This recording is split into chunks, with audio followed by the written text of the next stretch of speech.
Salut à tous. Aujourd'hui, on va apprendre à créer des phrases entre guillemets complexes en grec. Je veux dire par là des phrases qui contiennent plus d'un verbe. Le grec moderne a une particularité. L'infinitif n'existe pas. Si vous cherchez un verbe dans un dictionnaire grec, il faut en fait le chercher à sa première personne du singulier. Donc je. Par exemple, si vous cherchez le verbe vouloir en grec, il faut vous demander comment on dit je veux. On dit θέλω. Et c'est à θέλω que vous trouverez le verbe vouloir dans un dictionnaire grec. Mais ça amène une originalité quand il y a plus d'un verbe dans la phrase. Et là, la leçon va peut-être être moins simple que d'habitude, mais c'est juste parce que le fonctionnement en grec est différent. C'est une logique différente. Une fois que vous avez compris, il n'y a plus rien à apprendre. Donc le mieux, si vous ne connaissiez pas cet aspect du grec, c'est de bien suivre le raisonnement de la vidéo. Ne vous inquiétez pas, comme d'habitude, j'essaierai de vous donner une explication rapide et simple. Alors là, on arrive à ce que je vais vous enseigner dans la vidéo. Le deuxième verbe est au subjonctif. C'est quoi le subjonctif? Si vous avez oublié ou si vous ne le savez pas, je vous donne deux exemples. Quand en français on dit « il faut que je prenne », là le verbe « prendre », il est au subjonctif. Quand je dis « je veux que tu viennes », là le verbe « venir », il est au subjonctif. Donc là, je vais vous donner tout de suite un exemple en grec pour que vous compreniez. Alors, par exemple, en grec, donc, pour dire « je veux » ou « vouloir », parce qu'on a vu que l'infinitif est la première personne et la forme de la première personne du singulier, c'est la même chose. Bref, donc je veux ou vouloir en grec, c'est θέλω. Je vois ou voir, c'est βλέπω. Mais pourtant, quand je mets ces deux mots côte à côte dans une phrase, par exemple, si je veux dire je veux te voir demain, ça devient θέλω να σε δω αύριο. Et donc là, certainement, vous ne comprenez pas pourquoi le βλέπω il a disparu. Mais en fait, il est là. Ce petit mot-là, δω, c'est la forme subjonctive de βλέπω. Donc littéralement, il y a écrit je veux que je te vois demain. Le petit mot là, na, il est intraduisible. Il est intraduisible en français. C'est juste en grec qui sert à introduire le subjonctif. Voilà. C'est juste quand il y a plus d'un verbe dans une phrase, le deuxième, il est forcément précédé de ce na. Ok.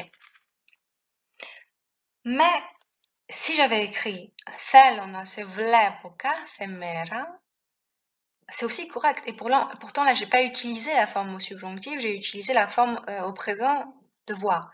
Et là, il est écrit, je vous traduis, je veux te voir chaque jour. Mais ici, le verbe voir et là, voilà, le verbe voir, ils n'ont pas la même signification selon leur forme. Explication. Quand j'utilise la forme subjonctive, ça signifie que c'est une action ponctuelle, c'est une action qui arrive une fois, par exemple. Θέλω να σε δω αύριο, je veux te voir demain, et voilà, je veux te voir demain, et puis c'est tout. Par contre, quand je dis θέλω να σε βλέπω κάθε μέρα, il y a une répétition dans le temps. C'est pas juste demain. Vous comprenez? C'est un peu comme la différence entre le passé composé et l'imparfait en français. Donc, parce que là, il y a le κάθε μέρα qui signifie chaque jour, il faut que j'utilise la forme au présent. Parce qu'il y a une répétition, c'est θέλω να σε βλέπω κάθε μέρα. Mais là, parce que c'est une action ponctuelle, je veux te voir demain, θέλω να σε δω αύριο, on utilise la forme subjonctive. Je vais vous donner un autre exemple avec un autre verbe. Donc c'est le verbe tro qui signifie manger en grec. Donc là, si je veux dire en français, si je dis je veux manger constamment, parce qu'il y a l'adverbe constamment, on sait que il y a une répétition dans le temps. Je veux manger constamment, donc ça devient θέλω να τρώω συνέχεια. Là, le tro, on le garde à sa forme présent, parce qu'il y a une répétition dans le temps. Mais si je dis je veux manger quelque chose de sucré, sous-entendu juste maintenant tout de suite, alors, ça devient θέλω να φάω κάτι γλυκό. Φάω, en fait, c'est la forme subjonctive de tro. Et là, évidemment, vous allez me demander, mais pourquoi la forme subjonctive, elle n'a rien à voir avec la forme au présent? Alors là, vous inquiétez pas, c'est juste que là, les deux verbes que j'ai pris, vlepo, donc voir, et tro, manger, ce sont des verbes irréguliers. Je les ai pris simplement parce qu'ils sont très utilisés et si vous apprenez entre guillemets «sérieusement» le grec moderne, il faut absolument que vous connaissiez ces verbes. Mais en général, c'est plus simple, hein. La forme subjonctive, elle ressemble à la forme présent. Je vous donne un exemple avec écrire, donc grafo, j'écris, écrire, parce qu'on a vu que c'était pareil. Bref. Au subjonctif, ça devient grapso. Θέλω να γράψω κάτι. Je veux écrire quelque chose. Et là, grafo, grapso, il n'y a qu'une lettre qui change. Ok? Donc en général, c'est comme ça. Maintenant, juste dernière information utile.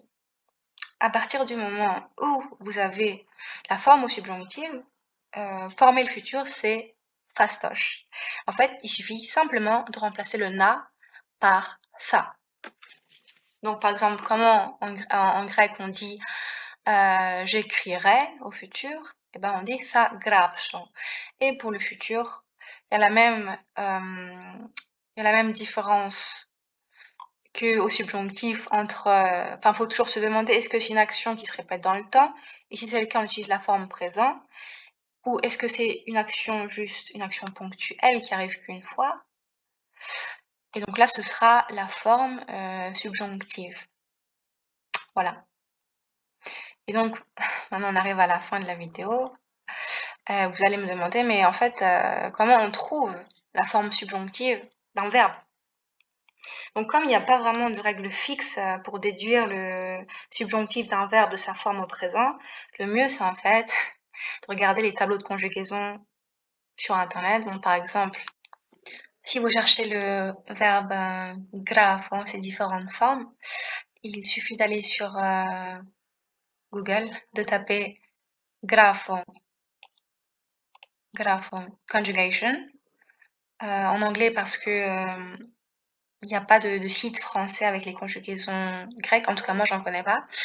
Ensuite allez sur ce site-là, prononcez à la française écrit cooljugator.com et vous aurez toutes les formes du verbe. Donc là par exemple si vous voulez la forme subjonctive et future, puisqu'on a vu que c'était la même chose, il suffit de regarder au futur et vous avez le grapso, grapsis, grapsi, blablabla.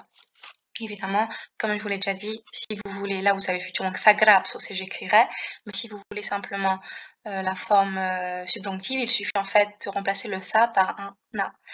Et voilà, donc j'espère que ça a été clair, et si vous avez des questions, n'hésitez pas. Je vous souhaite une excellente journée.